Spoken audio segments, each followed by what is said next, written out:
Hello, thanks for stopping by. Today I'm playing Klax on the Commodore Amiga. The Amiga is still fairly new to me as a computer, and it opened up to me when they released the A500 Mini last year. I think it's a great little machine, and if you have any interest in the Amiga or these games, these mini machines are really available, and they're actually pretty great. This system lets you load games into the console from a USB stick, which I suppose could give you a pretty sizable library to explore. The internet's a big place, there's a lot of stuff out there. So this is a puzzle game. This is Klax. It's a cube stacking game released to arcades in 1990 by Atari Games. It was actually released on a whole bunch of different systems over the years. I probably played this one the most on the Atari Lynx. It was fantastic on that system. Here, on the Amiga, we get a pretty faithful recreation of the game. There's a moving track, and blocks are going to roll down the screen towards you. When they reach the end of this ramp, they're going to fall over.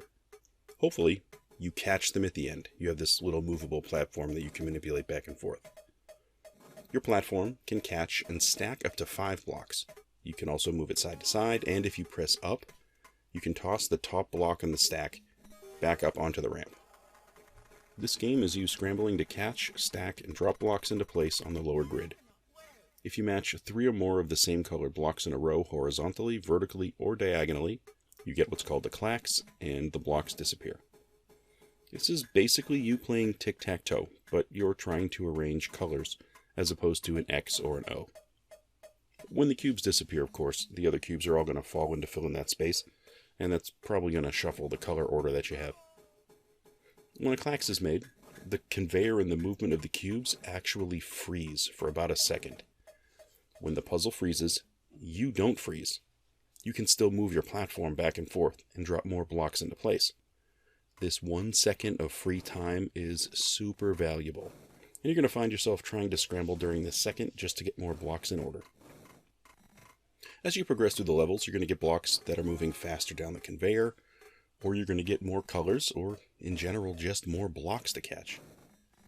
Early on, you're probably going to get a handle on stacking blocks straight up.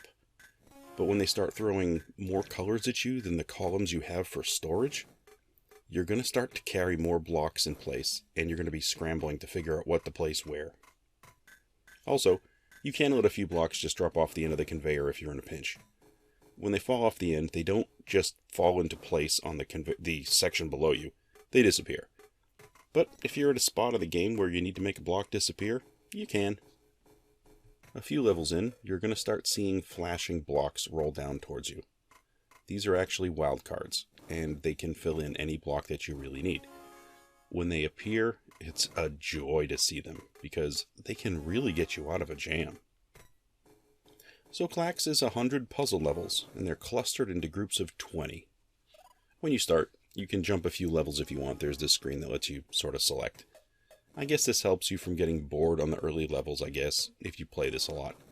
Those are the early learning levels anyway, so skipping them is probably not such a bad idea.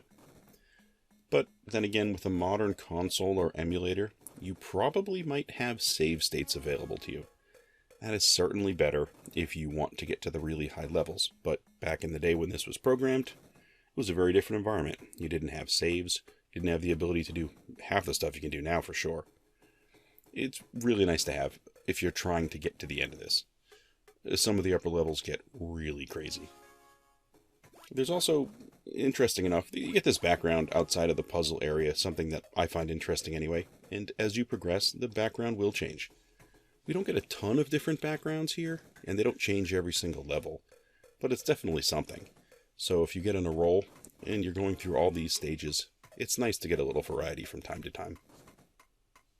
I knew what I was getting when I started playing this game because I've definitely played Klax before. I've played it a lot. The execution of this version was the thing that I was really interested in. If you check out various releases of this game on other systems, there is a pretty wide swing of how this game looks.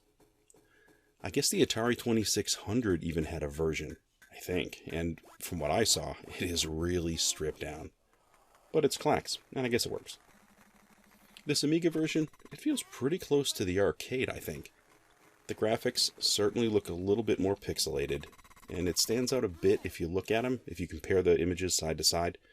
But this one looks good, of course, and honestly, it's kind of tough for me to really be harsh on the visuals of this one, because it was certainly reflective of the time, and I'm also seeing these graphics on a modern monitor.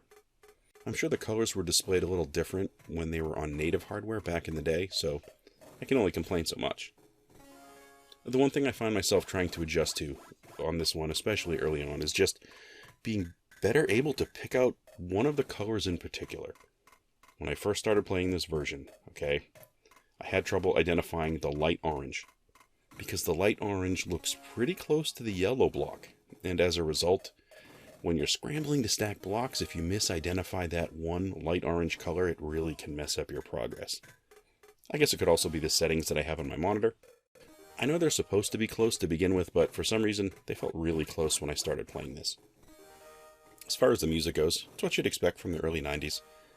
The game was also on floppy disk, so all the music you get here, it's not supposed to be CD quality sound. But it's decent enough music to have playing in the background for a game like this. It sounds great, just fine to me. I guess overall, I really like this game, but the one thing that this game has shown me, at least this version, I am not skilled at doing diagonal Klaxes. When I get a diagonal level, I really start to scramble.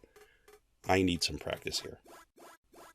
Well, that's all I have today for Klax for the Commodore Amiga. Thank you for stopping by for a look, and hope to catch you on another video.